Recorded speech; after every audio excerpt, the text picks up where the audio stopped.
You're listening to Career Compass with Patrick and Cha-Cha on Base 101.1 FM. My name is Cha. So we have to talk about, office behavior. If you have a job, you should be listening because there's some things your HR wouldn't tell you, but we got someone here that will tell you the almighty HR himself, Pato Patrick. I won't talk without my applause. I will not say nothing without my applause. No this. Welcome to the show. Good to see you again. Good to see you. Another Monday and we're here. Let's talk about what's popping, what's happening. Do you as a HR get pressured when it's salary week? Do you get pressured that people going to disturb me now? It's that time of the month for HR. So yes. I hope I'm in the good books. No, don't worry. Your salary is complete. Of course. As the MVP star that I am. Abi? Say yes now. Of course. Okay. If you're just wondering what we're talking about, of course, I've already given you a hint. It's about being an MVP employee and excelling at work. Sometimes we're at work, we're working hard, we're putting all our veins, our strengths, all the muscles into the job. Sometimes you just wonder, are you just working hard or are you an MVP or just a regular employee? Now let's talk about these things. Curious to know what an MVP employee means. In the Nigerian workspace, it means most valuable player. By the way, I was going to say something about sports, so let's go. But in the Nigerian workspace context, is it just about hitting targets or is there more to be an MVP? How can I proudly say that I'm an MVP at work? It's not just about doing your job or hitting targets or smashing your deliverables that will make you an MVP. There's a lot more involved. All right. Some of those things, MVP employees, they don't wait to be told what to do. Right. They identify problems, ahead, and then they offer solutions. An MVP is that employee who is, you can trust them to deliver always. Right. All right. You know that, no, Cha-Cha got this. Is Cha-Cha on it? Don't worry, go and sleep. I like the fact that you call my name. Go and sleep. Cha-Cha got this. Yes, that's an MVP, someone who is reliable and consistently reliable. You can be reliable day before yesterday. And today. No, off. Network fade. So yeah, it's one thing to be reliable and it's one thing to be consistently reliable. An MVP doesn't think they do it on their own. So an MVP is a team player, all right? Understands that there is no I in team. Right. All right. Is able to collaborate with other employees and get things done. All right. And an MVP is someone who's adaptive. Okay. The world, the pace of change in the world has never been this slow. And it will never be this slow. Right. So the pace of change is going to keep increasing. And to be an MVP, you must be able to roll with the punches. You must be able to keep on thinking on your feet and, going with whichever direction, the ebbs and flows of life pushes you. You must be a problem solver, not someone who just talks about the problem. Like anybody, if we sit down, you did papers on the table. It's easy to talk about the problems in Nigeria, but it's a different kettle of fish to actually sit down, roll up your sleeves and try to solve those problems. You must look for ways to always add value. And I would say two of the most important skill sets of an MVP: communication. See, I tell you this. If you ask me what is the single most important skill every employee should have, communication skills. Look, if you can't communicate, I don't know. Problem. I don't even know where to start, but and then something I learned a bit late in my career. There's a difference between IQ and EQ. So IQ is intelligence, being able to do your job. EQ is your emotional quotient. Now, there's the job part of excelling and there's the people part of excelling. You must be able to understand, connect, build social capital, build emotional capital with people because you never know when you need it. And every employee, MVP employee, knows how to build both his intelligence quotient and emotional quotient. You know what's interesting? I'm not going to disgrace myself because you just taught me a word. You just taught me the meaning of something. But with everything you've said, all I keep hearing as you're talking is cha cha cha cha cha cha cha cha cha cha cha cha. And not to brag, but everywhere that I've worked, I've always been tagged the MVP. I've always been told that I'm valuable. It's not because they're trying to wash me, but because I know what it is. Someone has once told me that I was a mumu. There was a friend of mine, an ex of mine, said, "You're mumu, you are doing too much." Because I put so much into the job that I had at that time, and I was doing extra because I wanted to see it move and succeed. It wasn't a problem to me, and I was just doing stuff above what I was supposed to do. And he just said, "They're just using you." And I'm like, "No, I'm trying to do something that will benefit me as well." I remember one time, an ex-colleague of mine, he said, he was talking about me to someone, and he said, "This is our most reliable staff." And honestly, that put a lot of pressure on me at some point, because it kind of felt like other people in the same company they thought I was being favored. They thought there was preferential treatment. And also, he just felt like, oh, give Chacha, she would always do it. And the truth is, I would do it because I want us to look good outside and within. But the people around, the other staff, were looking at me like, why always her? Why is she the one that is getting all these things? And I was always, overdoing. And I was always the first. Say, for instance, there were benefits coming into the company. Of course. I was always the first they will come to.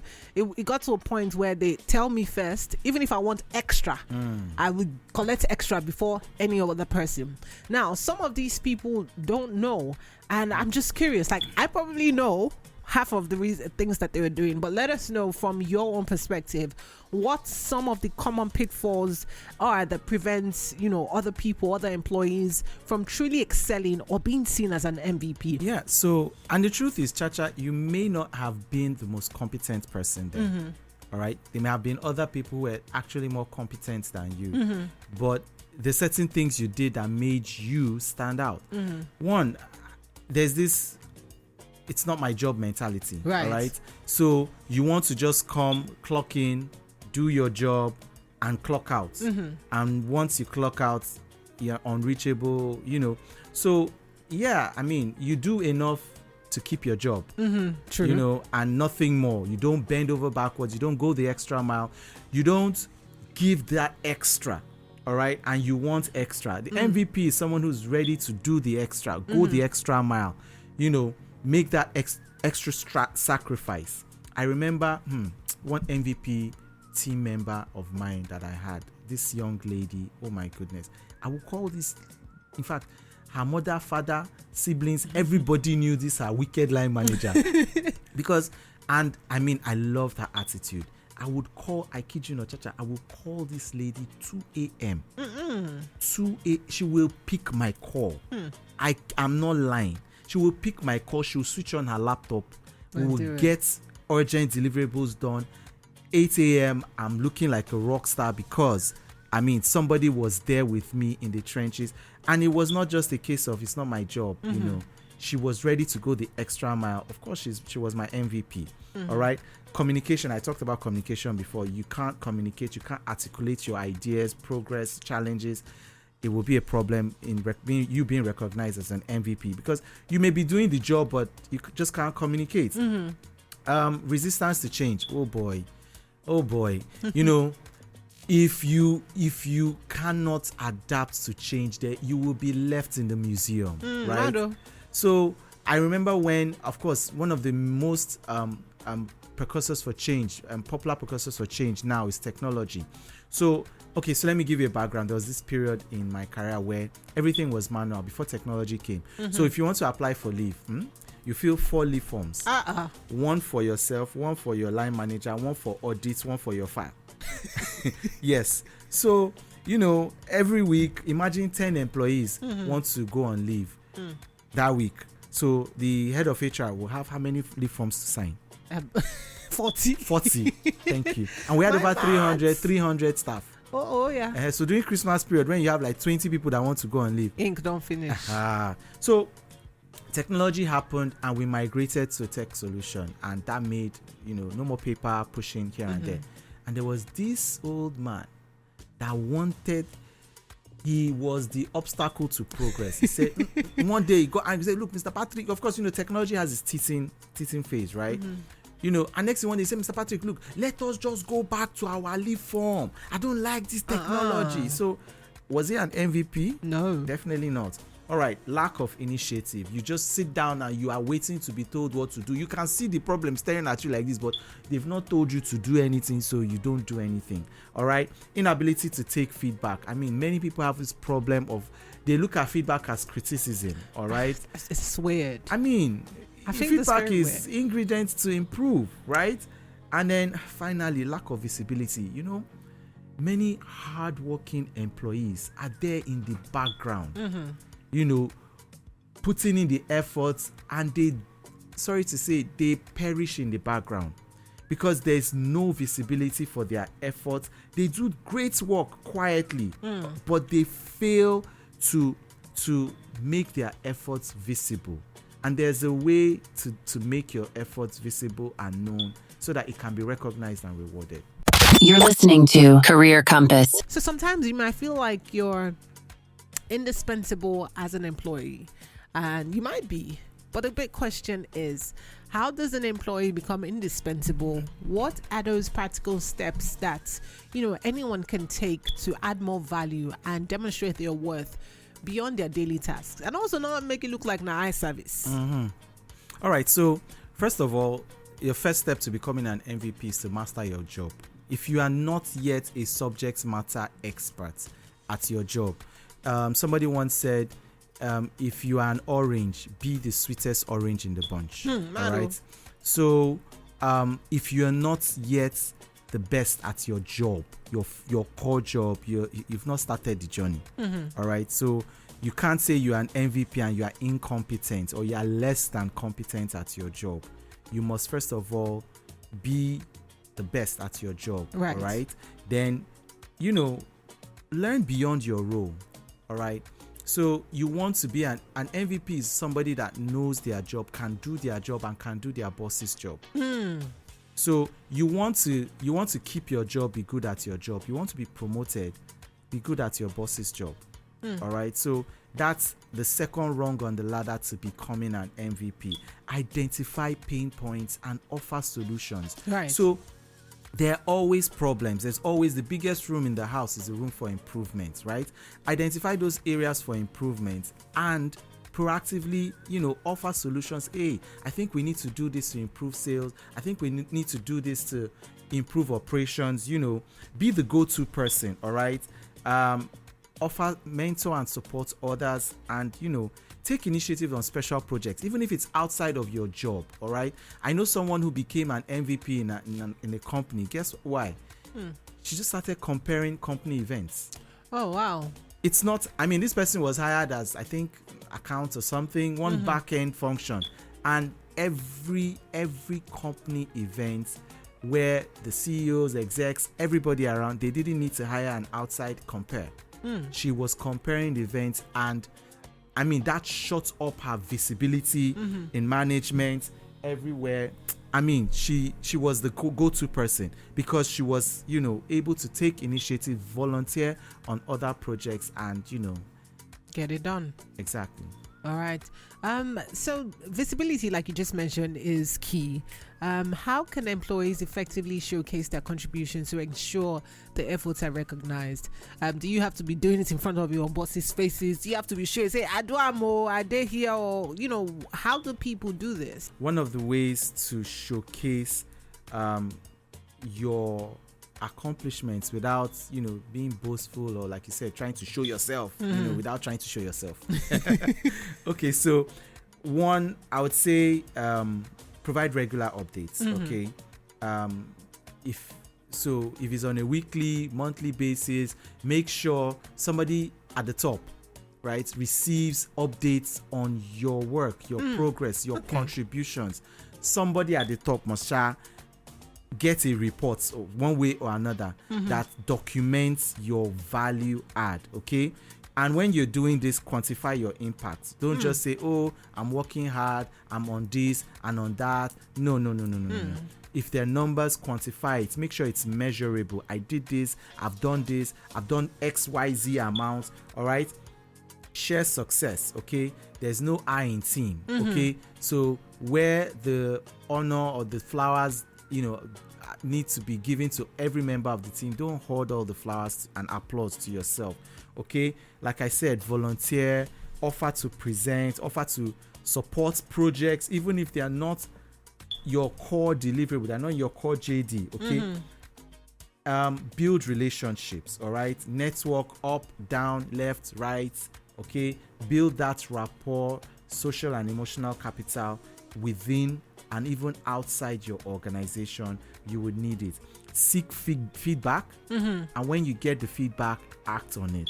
You know what? I'm very, very big on feedback. A lot of times I'll be like, how was this? And I'm my own biggest critic. But you know what? In Nigeria, also, relationships are based on who you know a lot of times. Yeah. It often plays a significant role. So how can an MVP employee leverage positive professional relationships to their advantage?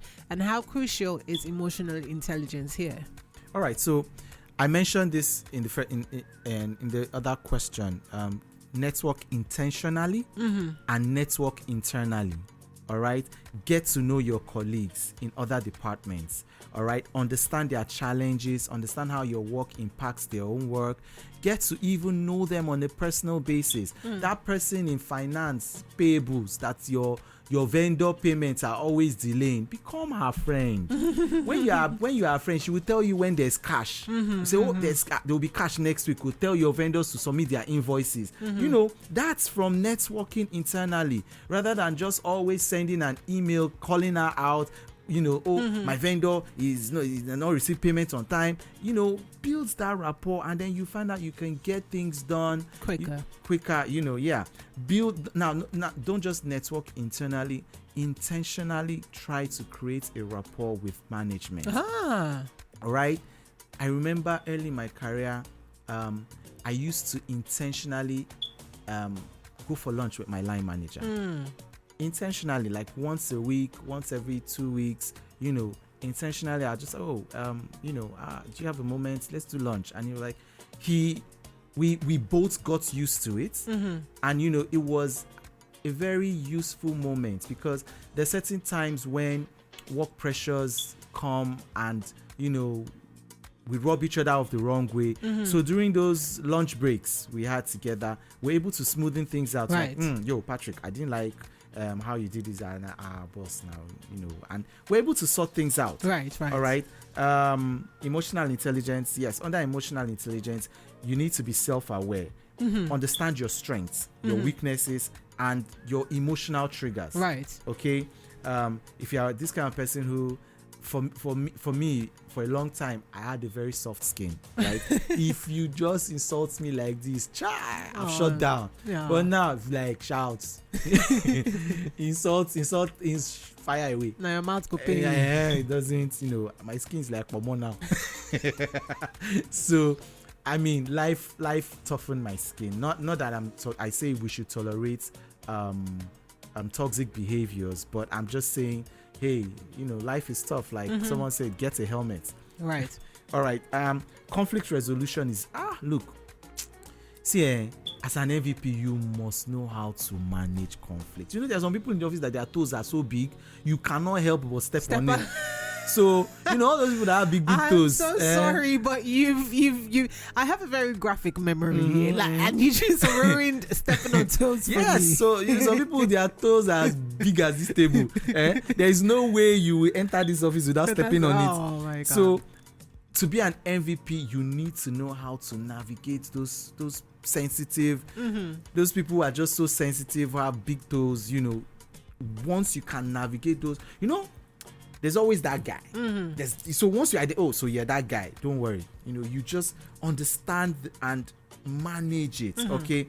And then mentorship and sponsorship. As an MVP, you will not make it without a mentor or sponsor within the organization. You can never make it. You can never make it. So I imagine if my boss often micromanages, how can I still show initiative and be an MVP? I mean, there's some bosses that will not give you allowance to do everything that you want. They say, do it like this. Like, bro, I want to be better. So how can I show initiative and be an MVP without stepping on toes or appearing insubordinate? Because some bosses will often look at you like, oh, what's wrong with you? Are you trying to step over my head? They'll ruin your steez, man. Nah, So you have a micromanaging boss who is ruining your steez as an MVP. What can you do without sounding insubordinate, right?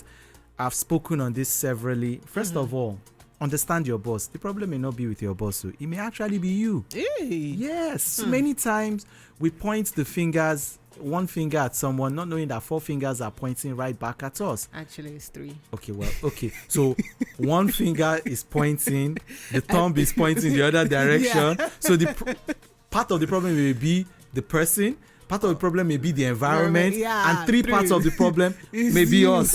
So before you push the hot potato to your boss and say my boss is micromanaging you, have you sat down to understand your boss?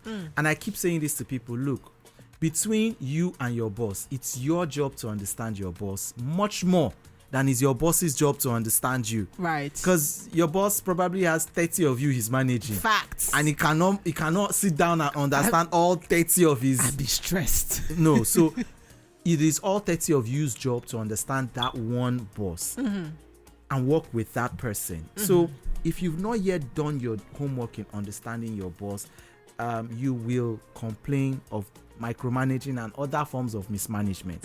Secondly, proactive updates. Look, micromanagers, most of the problem with micromanagers is because they want communication. All right, so I would say over communicate. Right. They want updates, give them per second. In fact, overflood them with information. Let them be the one to say it's okay. You don't do. Just go on. If I need information, I'll come back to you. So you it's like dealing with somebody with what's the word? When you are a partner that is insecure. Okay. You have an insecure partner, right? You have to reassure your partner. You assure and reassure and double assure. Do video call. I'm out. This is me. This is everybody. You know. So you may say he has trust issues. Assurance is the solution to the trust issues. So if your line manager has trust issues, look, show them the email. See, this is the email I sent to. Copy them. Right. Let them say you are copying me too much. It's better that they are saying you are copying me too much. Then you're going over my head. Thank you. Copy them. Every mail that leaves the department, put them in copy. They'll be fine, all right. They'll be fine last. Propose solutions, don't just do. See, micromanagers have a problem when you take initiative without carrying them along. True. So look, before you do, propose it. In fact, when you propose, let them be the one telling you to do, so it seems like it's their idea. From them. Yeah. Never outshine the master. First law of power. Yes. So you know what? Propose the solution to them and let them instruct you to do it. That way, there's no quarrel. Sir, it was your instruction. As instructed, I am doing A, B, C, D. There's no as discussed. Further to our conversation, or sequel to your approval. My favorite. You see? So yeah. Then if you want autonomy, ask for it. Don't assume it. Okay. Oh, can I take points on XYZ project? And let them say, oh, go ahead. Right. Don't just run to the front and Yoruba will say umbe. Hey, bebe lube. So that was one of the biggest insults. Exactly. Let them give you the autonomy and then you take it. All right. And finally, this is the problem most micromanagers have. When they give you the autonomy, they give you the opportunity, you now fall their hand. So you have a micromanager, always deliver flawlessly. Right. Your excellence will give them the confidence to trust you more. But for people who want to start their journey to becoming an MVP, what are like the 2 to 3 little bit of immediate actionable steps they can take, starting as they hot and as in a go? No. Good. So first thing, identify one pain point. I said that the biggest room is room for improvement, right? So identify one problem, something that can be improved on, and propose a solution. Right. All right. Now, before you propose, schedule. Remember what I said? I have like a check-in lunch. My check-in was not so formal, like put it in the calendar. Check-in, weekly check-in. It was just a lunch dates with your manager. Thank we're both guys. So thank God. If my manager was female now, Chacha would have said, Patrick, office romance. No, I would have. I'm glad you mentioned earlier. He's a guy. I think you're catching up. He's me. a guy. Yes, he's a guy. And for those that know Patrick, one way traffic. No left or right, no diversion. Good. So we have our weekly or bi-weekly check-ins, which is so we use that to catch up and communicate informally, formally. And then look, you want to be an MVP, commit to learning one new thing every day, every week. Must not pass by without you reading a book, attending a webinar, learning a new skill, honing the skills you already have, sharpen the saw. Thank you so much, Almighty HR. I can't wait to catch you again next Monday. You're listening to Career Compass with Patrick and Cha-Cha on Base 101.1 FM.